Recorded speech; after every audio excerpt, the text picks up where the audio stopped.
Você começou a passar pela menopausa ou está entrando nessa fase agora? E aí vem a pergunta que quase toda mulher me faz. Doutor, o que eu posso comer nessa fase para emagrecer de verdade? Indo direto ao ponto. A menopausa, ela traz mudanças hormonais importantes, reduz o metabolismo, altera o controle da glicemia e pode virar um obstáculo grande no seu processo de emagrecimento. Mas se você não souber se alimentar da forma correta, você pode até perder peso, mas do jeito errado. Flacidez, perda de massa magra, queda de cabelo, anemia, cansaço, e ninguém quer isso. Eu me chamo Danilo Matsunaga, sou médico, atuo com medicina metabólica, emagrecimento e equilíbrio hormonal, e hoje eu vou te mostrar quais são os melhores alimentos para quem está na menopausa e como montar uma dieta que te ajude a emagrecer com saúde, saciedade, energia e menor efeito sanfona.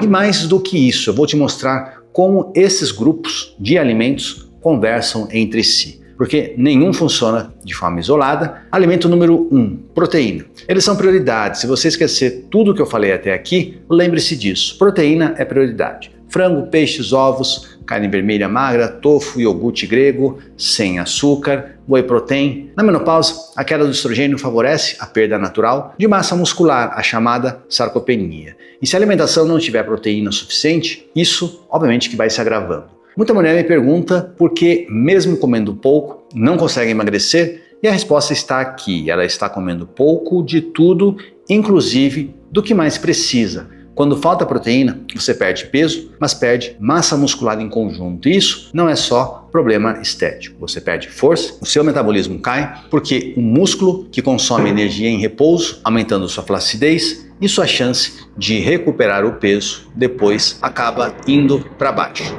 Esse é o famoso efeito sanfona. No prato, pense assim: proteína entra primeiro, uma porção do tamanho da palma de uma mão em cada refeição principal, distribua ao longo do dia. O corpo não estoca proteína como estoca gordura, então comer tudo numa refeição só não vai funcionar.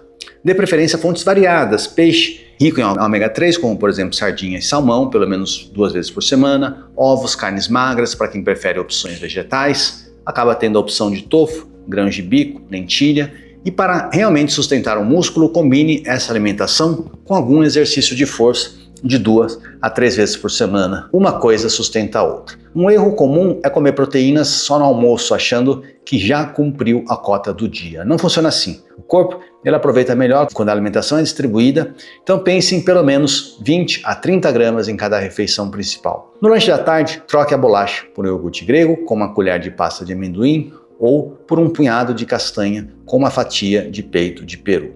De nada adianta comer proteína suficiente e o resto do prato for apenas carboidrato refinado e nenhuma fibra. A proteína ela é como se fosse o tijolo para reconstruir o músculo, mas é a fibra que vai controlar a fome entre as refeições. Proteína sem fibra é meio caminho andado e é exatamente sobre fibra que eu quero te falar agora. Na menopausa, o intestino tende a ficar cada vez mais lento. E a saciedade também muda, porque os hormônios que antes ajudavam a regular esse processo estão em queda. Aqui entra as fibras, frutas com casca, legumes, verduras, sementes como chia, linhaça, aveia.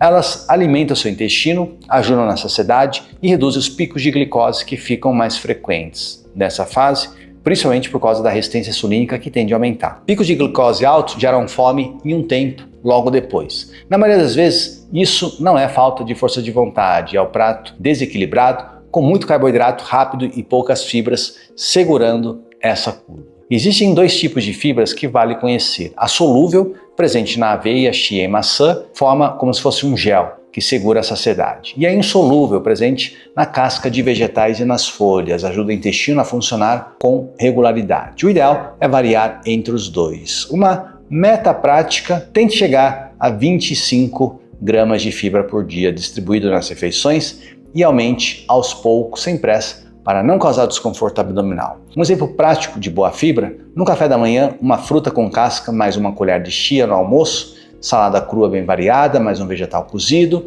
e no lanche uma fruta inteira. No jantar, novamente vegetais em bom volume. Comparado a um dia sem fibra, a diferença na fome e no inchaço é gigante. Fibra sem água não funciona direito, pode até, inclusive, travar o seu intestino em vez de ajudar. E aqui já fica o gancho para os 2 assuntos importantes: hidratação e saúde da sua microbiota intestinal. A fibra é o alimento das bactérias boas, ou seja, sem fibra suficiente, mesmo tomando probiótico, a sua microbiota não tem o que comer. Agora, o terceiro grupo de alimentos são as gorduras boas. Tem mulher que entra na menopausa e quer zerar o carboidrato, zerar a gordura e vira uma máquina, mas o corpo não funciona assim, principalmente nessa fase. As gorduras boas são essenciais para a saúde hormonal, pele bonita, absorção de vitaminas e saciedade. É justamente a partir da gordura que o corpo produz alguns dos hormônios que ainda estão em circulação, mesmo com a queda do estrogênio ovariano. Abacate, azeite de oliva, extra virgem, castanhas, sementes, gema de ovo, coco. Você não precisa de grandes quantidades. Uma colher de sopa de azeite na salada, um punhado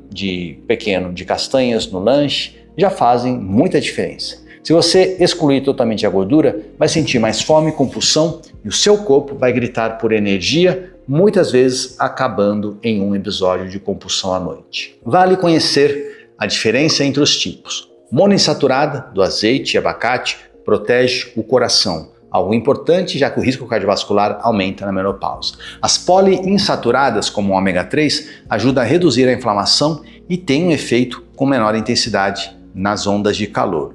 Já as gorduras trans de frituras industriais ultraprocessados devem ser evitados ao máximo. Uma dúvida comum: doutor, mas gordura não engorda mais que carboidrato, já que tem mais calorias por gramas? Sim, tem mais calorias por grama, mas o efeito no corpo ela é bem diferente. Ela não causa um pico de insulina e sustenta a saciedade por mais tempo. O segredo está na porção e não na exclusão. Use com equilíbrio e sempre priorizando fontes naturais, gorduras boas e carboidratos de qualidade, combinado com a medida certa, dão sustância à refeição e sustentam a saciedade por mais tempo. E é exatamente sobre a escolha certa de carboidratos que eu vou falar agora, porque ela também não é um vilão, desde que você, obviamente, saiba utilizar. Carboidrato, ela não é um vilão. O problema está no tipo e na quantidade. Se você continuar comendo pão francês, bisnaguinha, bolacha recheada, arroz branco em todas as refeições, a perda de peso pode até acontecer,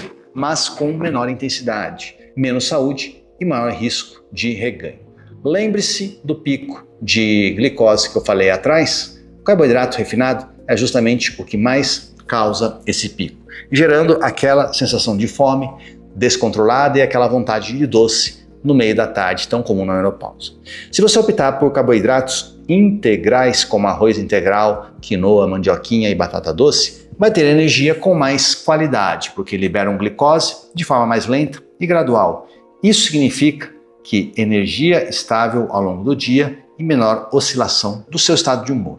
Um conceito útil aqui é o índice glicêmico. Alimentos que elevam a glicose rápido, como pão branco, doces, geram fome logo depois. Alimentos de baixo índice glicêmico, como leguminosas e grãos integrais, sustentam a energia por mais tempo. Combine sempre o carboidrato com fibras e proteínas na mesma refeição. Isso já reduz o impacto dela na glicemia. Existe uma onda de cortar carboidratos à noite. Cortar isso de forma isolada não tem um resultado positivo. Só que nada disso funciona direito se o seu corpo estiver desidratado, e é sobre isso que eu preciso te alertar agora.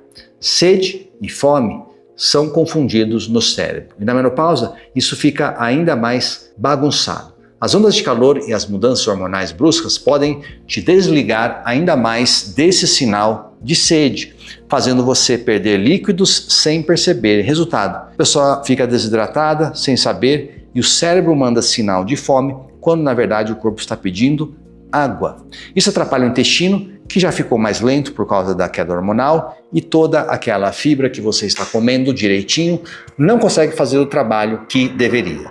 A desidratação também causa dor de cabeça, cansaço e pode causar cãibras, principalmente à noite. Na média, de 2 a 3 litros de água por dia, sem desculpa.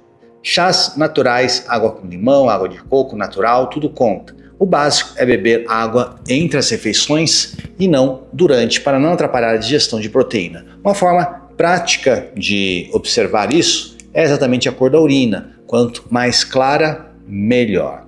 E vale lembrar também que café, chá preto e álcool não têm um efeito diurético. Portanto, para quem tem dificuldade de lembrar de beber água, vale vincular o hábito a outras rotinas do dia, Um copo assim que acorda, um copo antes de cada refeição, um copo antes de dormir. Pequenos gatilhos ajudam o cérebro a criar o hábito sem esforço consciente constante.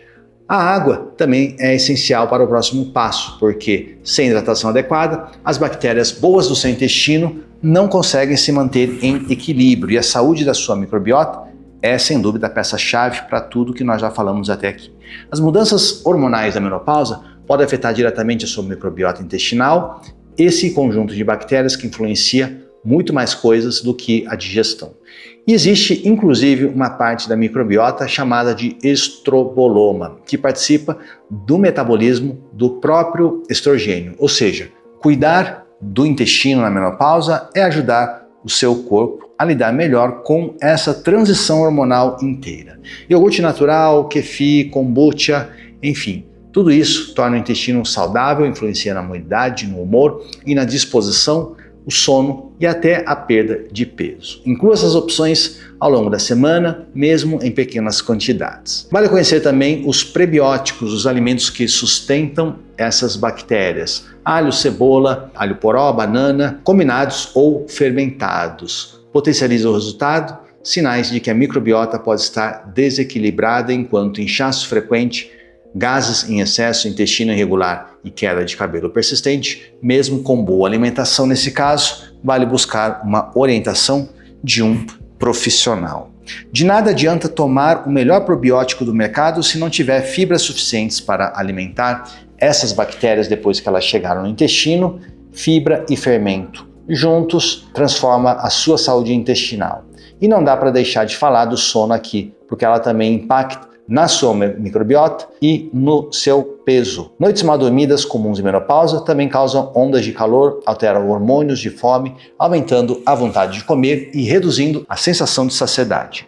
Cuide do sono com a mesma seriedade que você cuida do corpo e agora que você já sabe o que induzir, chegou a hora de falar sobre o que evitar. Evite ultraprocessados, açúcar refinado, óleos vegetais, eles são inflamatórios, principalmente alguns tipos, como por exemplo de milho.